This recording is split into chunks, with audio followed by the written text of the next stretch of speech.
Hi, everybody.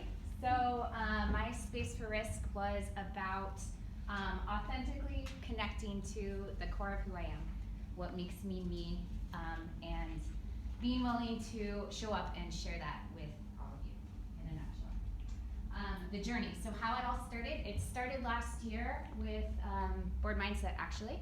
I identified at that time that the leadership style I am most connected with was authentic leader.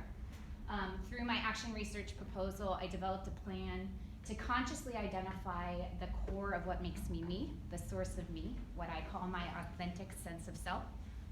Through that process, I went through basically a series of diving deep into my fears, realizing my strengths and weaknesses, and just being willing to just sort of do the work, basically. Do the work to identify who I am and what makes me me, so I could authentically believe in myself and bring it to any context.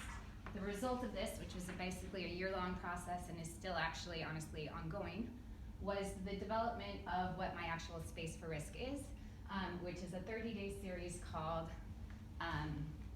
30 Days of Authenticity. So 30 Days of Authenticity is about embracing all of who you are, the good, the bad, the ugly, everything. It's about stepping into your sense of self, knowing who you are, and being willing to show up and share that, basically, with the world. So I just want to share. Okay, hold on, I knew that was going to happen. No. Yeah, of course. There we go. Oh.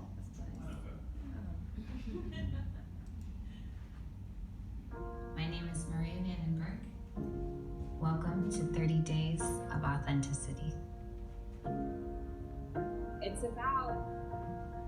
It's about being okay with the fact that things aren't always going to go the way you anticipate. You can't be in control of every single part of your life. And it's about embracing the moments that are hard, embracing the moments that are incredible. It's about making peace with every single aspect of not only who you are, but what you're going through, and realizing that it's all there to help as long as you're open to learning and growing from it.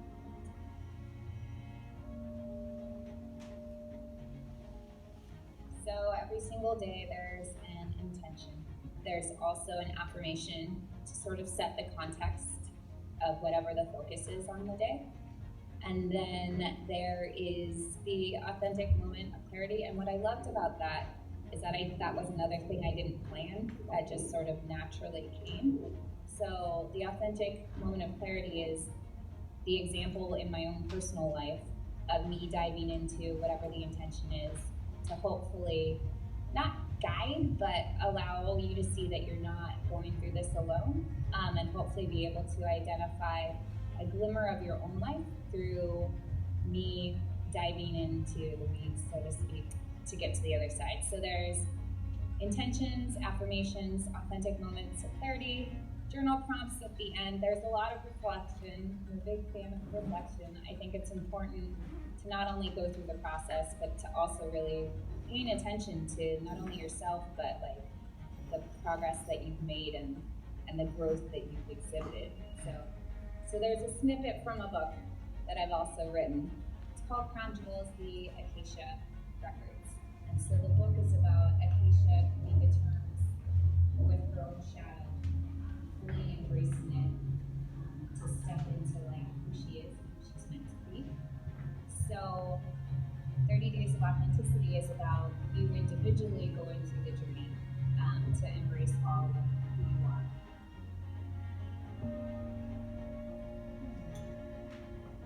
For me, it was number one, like really coming to terms with writing a series, and then number two, being willing to show up and share myself and my own like fears and doubts, embracing them, learning from them, but authentically, like really authentically doing that in the hope that it inspires the same for others. For me, like what I'm most excited about is knowing that it wasn't ever it wasn't ever anything I planned. I'm really, like, I don't claim to be an expert. I'm not an expert. I'm just another human being on this planet. But through the process of writing it, I've sort of uncovered quite a few things about myself and grown substantially, but not because I'm an expert on any of this, and not because I planned to do it in the first place. And I'm really hoping that something similar happens with anyone else who might come on the journey.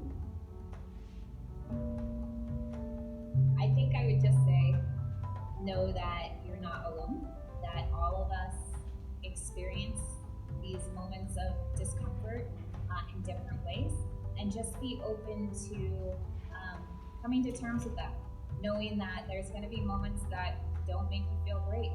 And the only way that I was actually able to really do that and like come out of it on the other end was to have compassion for myself. So that was a huge part of it too. It was like embracing everything, as well as like showing the same amount of love and compassion that I show to others, like to myself when I work.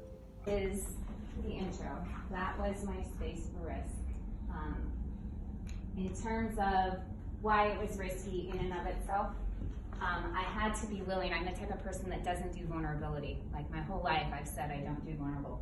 And I had to be willing to actually dive in, pay attention to my blind spots, really try to identify them, dive into my fears, but also, most importantly, not only spend time going within to consciously identify them, but be vulnerable enough to share them with others. In terms of what's next, I'm working with a company called Intention Inspired to release this series to the public this summer. I've also written the Acacia Records, Crown Jewels, which will go ideally hand in hand with the publication of this series. But most importantly, through going through this process, I have really sort of grown in and of myself. I believe in myself on a deeper level, and I'm able to show up and share that not only with all of you, but in whatever context I find myself in, both business, personally, and otherwise.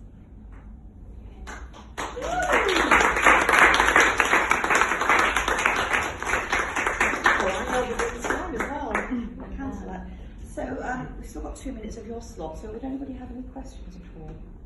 Which day did you find most challenging out of the 30 days? And what was it about? Oh, man. It's not necessarily the days. So I wrote it in terms of weeks. So each week had a different focus. There was intentions that went into every single day.